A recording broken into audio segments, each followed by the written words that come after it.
My Shadow by Robert Louis Stevenson. I have a little shadow that goes in and out with me, and what can be the use of him is more than I can see.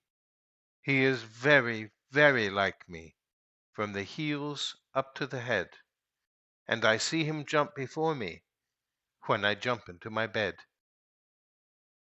The funniest thing about him is the way he likes to grow, not at all like proper children, which is always very slow.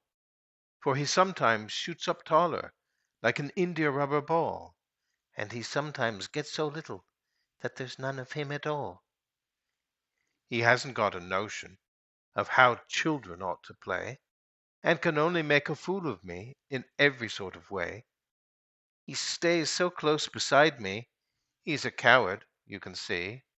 I'd think shame to stick to nursie, as that shadow sticks to me.